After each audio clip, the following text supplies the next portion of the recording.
Hello everyone, I'm raggeddan. I'm going to be playing Totally Accurate Battle Simulator for you at the moment. This is the Adventure Mode campaign. This is not a game that needs no introduction, but it's almost a game that needs no introduction. I'm assuming a lot of people out there will have at least heard of this, but if you haven't, it's a sort of level-based combat game where you set up a series of units that face the enemy units, and your goal is to beat them with about the same amount of money every time, or at least the same amount of money as the enemy has used with different units. So, in the adventure campaign, I'll begin it as soon as possible so as not to waste too much time. Time will begin when I place the first unit down, and I'll start 3, 2, 1, now. So there's one extraordinarily overpowered strategy for this run that I'm going to be using a lot, and I'm sure you can already tell what it is. It's in the secret units. It's called the cheerleader, and I'll explain a little bit about that. It's essentially just increases the attack speed of your unit that you're controlling, or the main unit that's the most powerful, I think. And this effect that it has stacks pretty much indefinitely. So the more cheerleaders you have, the most you can afford. It just makes the unit faster and faster.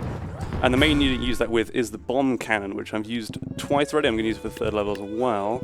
Luckily, it should be a bit of variation throughout the run, so you won't be too bored. But yeah, this is so overpowered because the bomb cannon has this massive area of effect blast throughout the whole run. And if you keep using cheerleaders with it, then it gets faster and faster. The first level, I won't use it. This level is something called a destination, where you have you have one unit or a couple of units versus a very small amount of money that you can able to use. So I'm going to use this unit and first person. I'll explain about first person as well, I should. This game didn't used to have first person, but it's brilliant because it allows the runner to have a lot more control over what the units are doing. Reduces RNG, all of that good stuff, because I'm not a big fan of RNG in this game at all.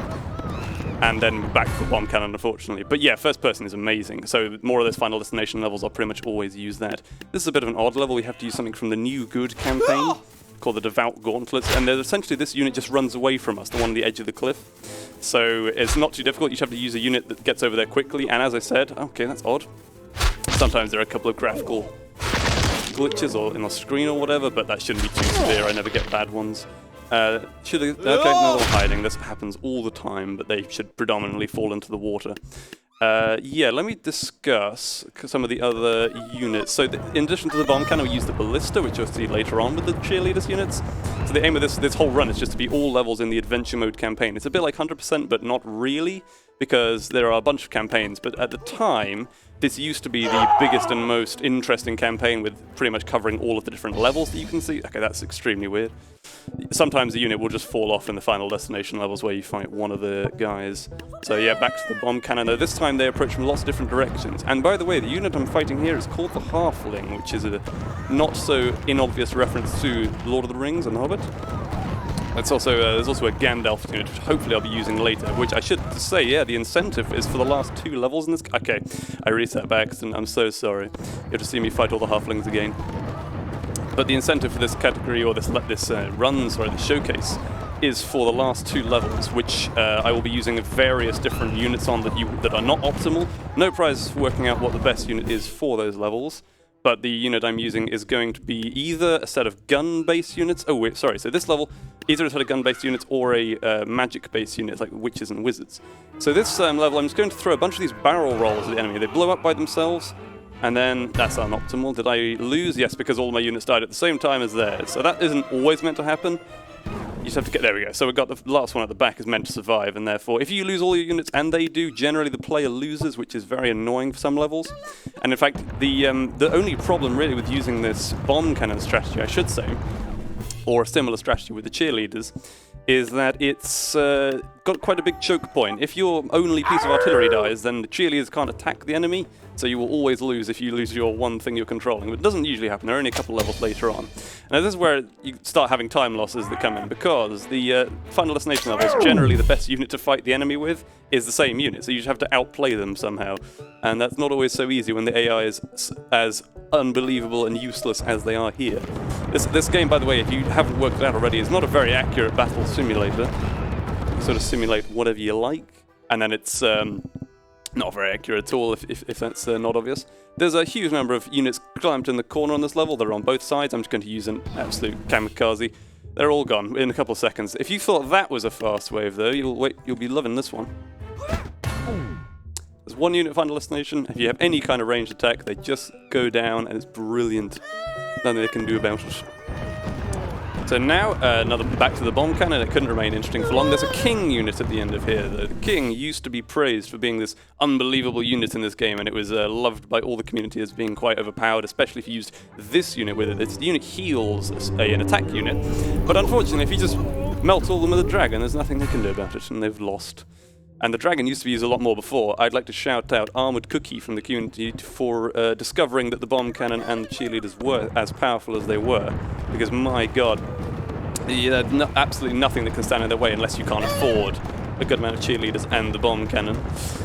So, oh yeah, this one is pretty nightmare. Actually, I just remembered that uses a ballista, but don't worry, you'll see more of the ballistas. The bomb cannon works fine for it as well. So I hope they switch it up a little bit as time goes on. This is the only other level on the Final Destination that's a disaster. It's so hard to get this done, because you don't always get full strikes. Had that miss. This is absolutely typical. There we go. I'm surprised I didn't die in any of those hits. That was fantastically lucky. There's also a unit that's used a lot in the introduction here called Gunslinger, which I'm not going to control, but it puts this huge ranged volley into the sky, and hopefully it defeats all the units in one. Yes, very good, because it has a huge cooldown. And the cooldowns are the only reason this run is ever a problem without the cheerleader. So the cheerleader used to be banned, but we just said, it's much better because it reduces the RNG factor of using loads of different types of units. This is the only point in the run that might get a little bit loud, so I'm going to use this Gandalf unit called the Wizard. And we have to, all of the units are in this cave, can't see them, so I'm just going to spam his ranged attack as much as possible into the cave. Hopefully that deals with them fairly. Okay, but occasionally they get stuck. They just died. No, not sure what happened there. Maybe it was a lingering effect of some kind. And I should also mention the units you can see at the bottom and the money at the top, that's all connected. The units down here I'm using are from different campaigns and from different secrets that you can find around the map. This is another complicated level where you have, whoops, you've got to control. Don't go off the edge. Okay, he died. Retry that. The units are behind you and in front of you, but again, bomb cannon is not much of a problem. Yeah, the units from different time periods. This bomb cannon is a secret that you can find on the pirate campaign, and I'm not going to be running any of these specific campaigns at the moment, but you can if you go and check out speedrun.com for that. So there's a bunch of stuff that you can check out there, along with this Dynasty, which has a bunch of ancient Japanese units. This one uses Hwatches, which are essentially rapid-fire arrow units. This has been in the game for quite a long time, but they've never got so refined as now. And they're fighting this Mammoth unit, which you'll see a lot later on. The Mammoth is very strong, but it gets decimated by, set of Hwatches with arrows. I think one Hwatch with arrows is enough to do it. Yes. This Viking unit called the Berserker, I'm mentioning a lot of information here, but yes, the Berserker has an incredible amount of speed attached to its unit because it can just jump forwards into the enemy's position very easily indeed. It's got this huge long-range jump ability. It's not gone that well because this catapult's still alive. But this level, the enemy has decided to put a bunch of catapults on rooftops, and it's not worked out for them very well, and we can just send berserkers all the way on there. And then this is another destination level. I could use a berserker to fight him, but it's a bit more consistent to use a monk, which costs the same amount of money. Essentially, we just have a huge stick, and yeah, you can hear the classic landfall voice acting there, where they just go into a studio and make random noises and attach it with random pitches to the enemies, as far as I can tell. Okay, goodness. Okay, we're losing half of our health here. No, okay, that never happens. I say this is more consistent, and then it's not at all. I think we'll get there. Come on, surely. Hey, he's got me in a headlock. No, get off. What is... This is a nightmare. Right, there we go. Hopefully... No, you got me again. It just takes a few tries to get this. He's jumping all over the place. I might have to switch to Berserker if I can't get it with this. Oh no, I think we should be fine this time. This is what you'd expect to happen. You just get 4 good whacks in there, and he's gone down. Unfortunately, it couldn't remain interesting like that for long because your boy, the bomb cannon, has returned to the fold.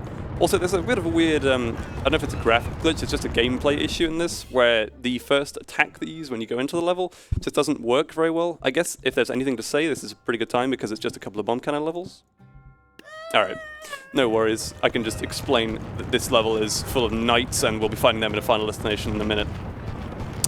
I've also got a shout out at some point in this run, it's better late than never. Easy Speezy, he's quite a popular speedrunning documenter YouTuber who basically grew this game's community about tenfold overnight by uploading a couple of videos on it, which were very entertaining.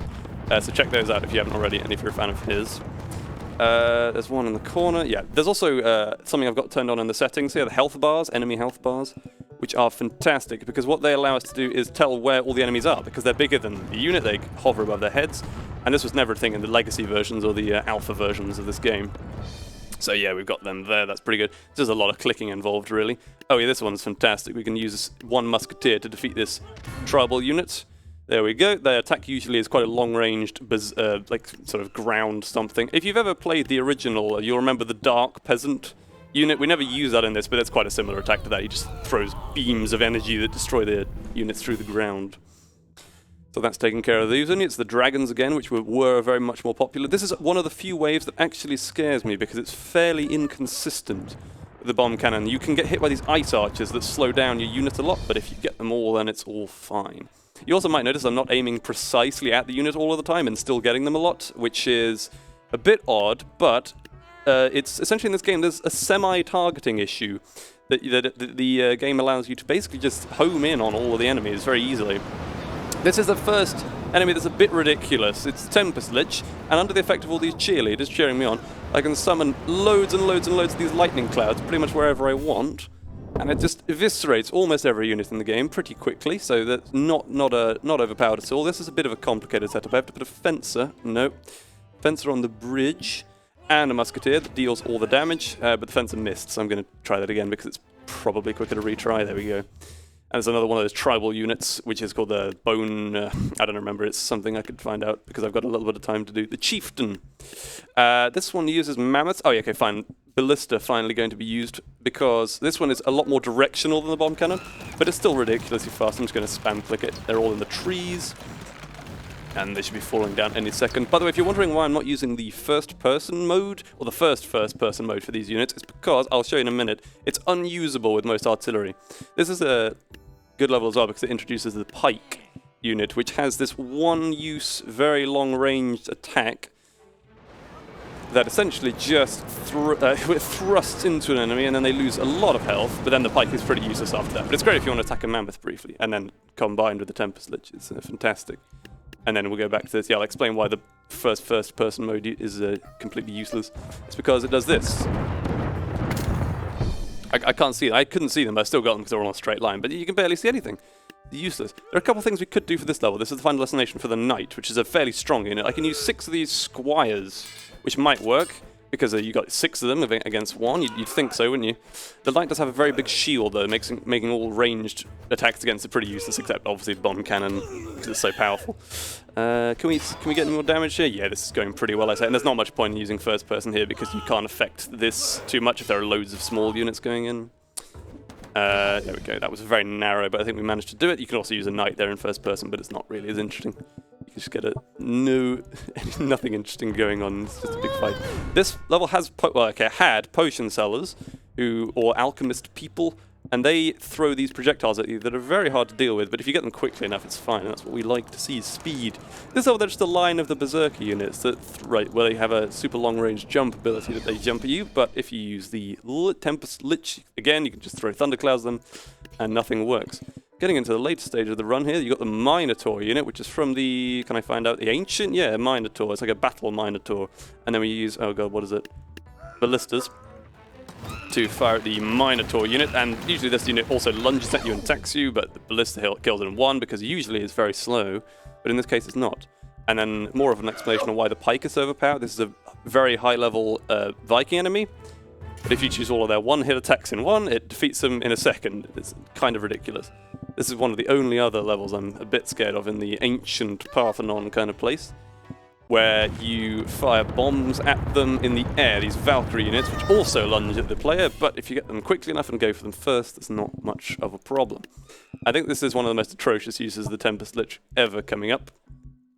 If I can actually use it, you just fire lightning bolts all over this mountainside, and then they all fall down, and they can't do anything about it, except this couple of people made it through. Maybe I'm not as good at this as I think I am. There's the next one coming out. Oh, this is another bomb cannon one, isn't it? But this one is the most inconsistent for bomb cannons. No, I might get it first try, and I'll look like an idiot. But these wheelbarrow people come at you very quickly, and there's not much you can do. If they hit you, then your unit just breaks. And we've got the final destination here to show you a bit more about what it does. I'm going to try and use some fences to beat this instead of another wheelbarrow, which have this forward strike, which is very useful. And then they also have quite good defense because they recoil back as soon as they lose health. Only one guy left on this. Can we take him down? Yes, that was a massacre. Goodness me, very quick indeed. And then we've got this set of kings, which, as I said earlier, a very loved unit. Oh, they were, because now you can just kill them with a bomb cannon or the ballista if you prefer. But this is just sort of hilarious how fast you can fire it with that many cheerleaders. Then this is okay. This one's a bit of a disaster as well, but you've got to use the Tempest Ledge, and you don't have very many cheerleaders within the budget. So these ships that are not in the water, they just kind of come at you, and there's not much you can do about it. You just have to fire at them quickly. They throw the ship up, and if this ship hits you, you're done for. It's awful. But luckily I got them all, and that's usually a lot more inconsistent, so I'm pleased to say that. This is a Valkyrie that's very difficult to defeat unless you have a gun, and then it falls down immediately. And obviously, as you can see, all of the speed, and there's more or less all of the speed, comes from just having a unit that is super fast and consistent, like the bomb cannon, which, again, I'm not using for the whole run, but I'm using for a lot of. This is the best destruction on any level, I think. You get ships flying everywhere. Somehow that unit survived. The fall, where is... Are they behind me? They sometimes fall all the way behind you. I can't see it. Maybe they're stuck on one of the ship models. This is kind of the time loss that annoys you there. I can see him with the power bar. It's sort of time losses where the unit just doesn't bother attacking you. So, newfound friend. How far are we through? I've got a bit of time. I'm going to check. Oh, we're not that close to the end, actually. Don't worry too much about what I said. This is what uses another ballista, but I think it's, again, an atrocious example of how fast it gets.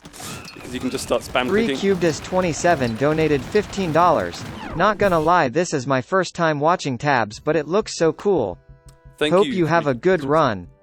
Thank you very much. That's very kind. I'm going to, yeah, if that was towards the incentive, I'll check that in a minute as well. That's important. What do I use for this one? This is a Hwacha, which is again, I used this previously, and you've got to line it up quite carefully. And there we go. Done. It fires arrows rapidly, and it's fantastic. What else have we got? Okay, this one is another one, but the units lunge at you very quickly indeed. You've got a load of berserkers, as you can probably see on the front line. What am I doing? This one. Somehow I lose the place. There are loads of units, though, that I'm scrolling past, as you can see, and some that I'm not touching at all, which is a bit unfortunate, but I hope that if you enjoyed this run, you'll check out the game and some other categories for this, and some other campaigns, where we use a lot more of those, because the Good and Evil campaign, which is the newest one, I think, they're not really updating this game anymore, I've heard, but the newest one, the Good and Evil campaigns, are very tough to speedrun it. I think the first one was an hour and 10 minutes long or something ridiculous. That was using consistent strats as well. This is the Tempest Stitch again, but it's very hard to tell where they are because there are two very strong units that have gone behind this building, and I'm trying to guess where they are. Okay, one's made it all the way through. This is a danger. Okay, he's dead. Got him. Thought that'd be a lot more interesting than it was. Anyway, musketeers on this one piece of artillery. It's a catapult. No.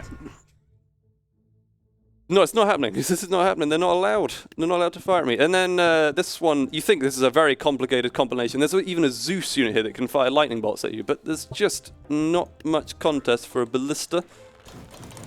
Again, on the mammoths, and then there's even more atrocious examples later, but, you know, it's great. The mammoth nearly went off the whole edge of the map there. I fired so many bolts into it. Oh, yeah, this is coming up towards the conclusion Zeus's. I need to get the money right. I'm looking at the top left all the time because I'm putting the cheerleaders first and then this. I don't know if I should use a bomb cannon or a ballista for this. I'm going to use a ballista. And then this is the most cheerleaders you have with one ballista at any point in the run. That Zeus unit is so powerful that it just falls apart towards that. And then I'm going to use the pikes again on this unit with loads of health because they have this one strike. This is a bit inconsistent though. Oh, I got it. I don't know how that killed him at all. That was absolute madness. The time's not bad either. Okay, so this one, you see, we are quite restricted on the unit we can use. We can only use one squire, and we're fighting two squires. So there's one option we can do is just fight them and hope we win. I'm going to try and flex on everyone who can't do it. Okay, this might be disaster. I got him. Right, that was ridiculous. I'm going to show you the interesting strat for that as well, because that was so silly. So the thing you're meant to do, if you're a competent speedrunner and not just risking it all for, I don't know, free cred, is put one on the rock over here, and then you just wait for them to walk into the water, because the pathfinding is so poor that they have no strategy here, so they just fall into the ocean and die, which is pretty fantastic. And now I'm at the incentive one. I think I can see up there that guns has won indeed. So we're going to use the first combination is a modern tank, which you might be surprised is in the default mode of this game. Oh yeah, there are also custom units you can make in this game that are kind of incredible, but they're not used in the speedrunning because it turns into a competition of who can make the fastest unit. And a lot of people I know aren't willing to share, so you kind of have to make a better unit than them. So yeah, there's a workshop and stuff for it. But I'm going to try and use this modern tank to face all the mammoths, if possible. Oh god, please. Right, there we go. It's also weirdly hard to aim this. I might be able to go first person with this, actually. Come on. Certainly doesn't kill them with one tank shell, which is a bit surprising, but I'll keep trying anyway. You kind of have to line it up very slowly. But this is the first part of the guns incentive, and the last level is the second part of that, which is the next level. So we've got time coming up fairly soon, but not at the end of this one. I think I've done quite well under estimate, actually. We should be able to get roughly 20 minutes, which is all right. Especially considering that there's, again, no prizes for guessing what the fastest strategy is on this level. It's just a ballista and some cheerleaders. So, okay, how? That took 2 shank shells and didn't die. It's madness. They also kind of sink into the ground to reduce this enemy later. There are also halflings on this level, which I didn't... They just get decimated really quickly. There we go, that's the tank. And the final level with the Gatling gun, if I can find it, there it is, which is a fantastic gun, but it does require me to jitter-click quite heavily to fight this last mammoth. Final destination for the last mammoth, which was, again, the fastest unit. But now it's got to keep holding left-click and it speeds up and up and up. And kind of ridiculous. 3, 2, 1, and that's the end of time of the run. Well, that was 20 minutes, 19 seconds. That was pretty good. I originally was going to do something else if we were too far behind her, but I think it will take too long for me to do in this segment, so I'm probably just going to end off there. Thank you very much, everyone, for watching. You can check us out on speedrun.com. Obviously, Tabs is not the most frequently speedrun game. If you've heard of it, you've probably just seen people playing casually or making crazy battles out of it. So thank you for enduring this 20-minute-long adventure campaign mode. As you can see, lots of other campaigns that I could do that are on the website and you're available to check out for yourself. So thank you very much. I'll sign off there. I've been Ragged Dan, and I'll be later in this week as well on stream too.